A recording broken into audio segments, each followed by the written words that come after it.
తెలుగు ఇండస్ట్రీలో ఈ ఏడాది సంక్రాంతి కానుకగా స్టార్ హీరోల సినిమాలతో పాటు యంగ్ హీరో సినిమా కూడా రిలీజ్ అయింది. మహేష్ బాబు, గుంటూరు కారం, వెంకటేష్, సైంధవ్, నాగార్జున నటించిన నాసామి రంగా మూవీస్తో పాటుగా యంగ్ డైరెక్టర్ ప్రశాంత్ వర్మ దర్శకత్వంలో యంగ్ హీరో తేజ సజ్జా నటించిన హనుమాన్ కూడా రిలీజ్ అయింది. చిన్న సినిమాగా రిలీజ్ అయిన ఈ మూవీ బ్లాక్ బస్టర్ విజయం సాధించింది. ఇక్కడే కాదు, ఓవర్సీస్లో కూడా హనుమాన్ ప్రభంజనం సృష్టించింది. కంటెంట్ బాగుంటే ఏ సినిమానైనా ఆడియన్స్ ఆదరిస్తారని మరోసారి హనుమాన్ మూవీ రుజువు చేసింది. తాజాగా డైరెక్టర్ ప్రశాంత్ వర్మ మాస్ మహారాజా రవితేజ గురించి చెప్పిన ఓ న్యూస్ సోషల్ మీడియాలో వైరల్ అవుతోంది. ఇండస్ట్రీలోకి ఆ చిత్రంతో దర్శకుడిగా ఎంట్రీ ఇచ్చారు ప్రశాంత్ వర్మ. ఈ చిత్రానికి హీరో నాని నిర్మాతగా వ్యవహరించారు. ఈ చిత్రంలో బోన్సాయి మొక్కకు ఓ స్పెషల్ క్యారెక్టర్ ఉంది. దీనికి మాస్ మహారాజా రవితేజ వాయిస్ ఓవర్ ఇచ్చారు. 3 ఏళ్ల గ్యాప్ తర్వాత ప్రశాంత్ వర్మ తెరకెక్కించిన హనుమాన్ మూవీలో కోతికి మరొకసారి వాయిస్ ఓవర్ ఇచ్చారు రవితేజ. రిలీజ్ అయిన మొదటి రోజు నుంచి హిట్ టాక్ తెచ్చుకున్న హనుమాన్ మూవీ ప్రస్తుతం 250 కోట్ల ఎలైట్ క్లబ్లో చేరింది.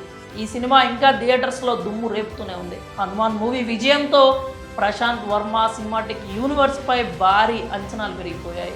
ప్రశాంత్ వర్మ 10 ఏళ్లకు సరిపడా కథలు లైనప్ చేసి పెట్టుకున్నట్లు ఇటీవల ఓ ఇంటర్వ్యూలో తెలిపారు.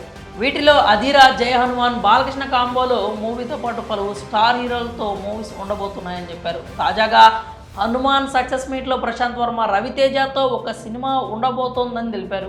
హనుమాన్ మూవీ సక్సెస్లో మాస్ మహారాజా రవితేజ పాత్ర కూడా ఎంతో ఉందని, తన మొదటి సినిమా ఆ సక్సెస్ తనకెంతో బలం ఇచ్చిందని, అప్పటి నుంచి రవితేజతో తనకు మంచి బంధం ఉందని ప్రశాంత్ వర్మ చెప్పాడు. ఇండస్ట్రీలో రవితేజకు ఎంత గొప్ప పేరుందో అందరికీ తెలిసిందే.